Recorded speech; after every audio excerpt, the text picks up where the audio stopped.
Baik, Assalamualaikum warahmatullahi wabarakatuh. Nama saya Anissa Siti Samsia.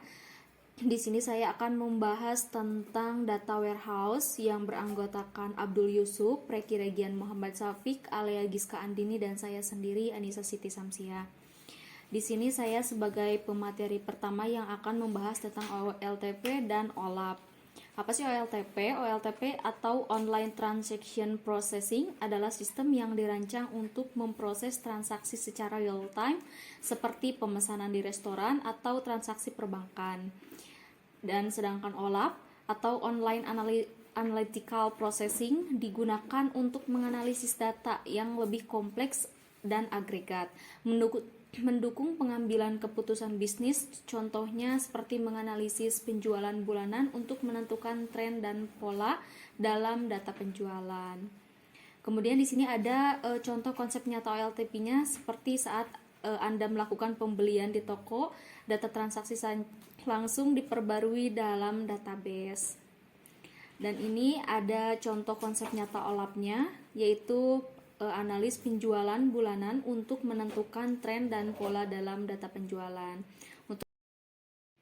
Saya Reki Regian Muhammad Syafiq akan membahas tentang perbedaan OLAP dan OLTP. OLTP cocok untuk operasional harian dan transaksi real time, sementara OLAP digunakan untuk analisis data dan pembuatan keputusan strategi berbasis data historis. Nah, ETL Extract Transform Load adalah proses yang digunakan untuk mengintegrasikan data dari berbagai sumber ke dalam sistem penyimpanan data. Seperti data warehouse, proses ini terdiri dari 3 langkah utama. Yang pertama, ekstraksi adalah data yang diambil dari berbagai sumber seperti database, file, atau aplikasi. Sumber ini bisa berupa sistem operasional, file, CSV, API, dan lainnya. Yang kedua adalah transformasi. Data yang diekstrak transformasi ini merupakan data yang diekstrak kemudian diproses dan diubah agar sesuai dengan format dan struktur yang diinginkan. Ini bisa meliputi pembersih data, penggabungan data, dan berbagai sumber, meliputi penghitungan agregat dan penerapan aturan bisnis. Lalu yang ketiga adalah load atau pemuatan.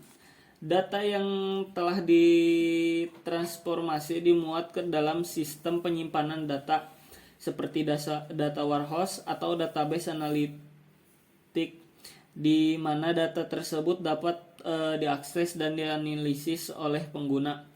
Contohnya, penggunaan ETL adalah dalam perusahaan retail yang mengumpulkan data penjualan dari berbagai cabang, mentransformasi data tersebut untuk menghilangkan duplikasi dan kesalahan, dan kemudian memuatnya ke dalam data warehouse untuk analisis lebih lanjut.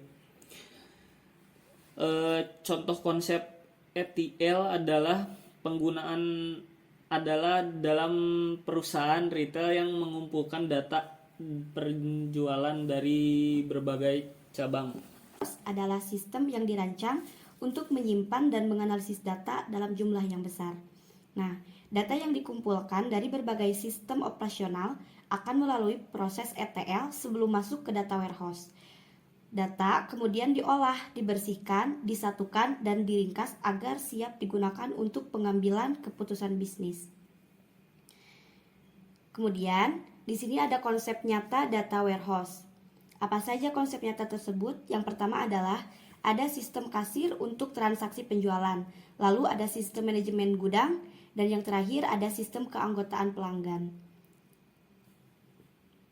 Terima kasih. Di sini saya akan membahas konsep mengenai data mart. Data mart adalah subbagian dari data warehouse yang fokus pada satu unit atau fungsi bisnis tertentu seperti penjualan, keuangan, atau pemasaran. Data mart dirancang untuk memenuhi kebutuhan spesifik pengguna dalam departemen tersebut. Kita masuk ke pembahasan selanjutnya, yaitu konsep nyata data mart. Konsep nyata data mart lebih cepat dan mudah diakses, bisa berdiri sendiri atau berasal dari data warehouse. Biasanya perusahaan memiliki data warehouse yang besar yang berisi data penjualan, keuangan, inventaris, dan SDM. Terus pembahasan selanjutnya kita masuk ke konsep nyata data lake. Konsep nyata data lake adalah repositori penyimpanan besar yang menyimpan data dalam bentuk mentah raw data dari berbagai sumber, baik terstruktur, semi terstruktur maupun tidak terstruktur.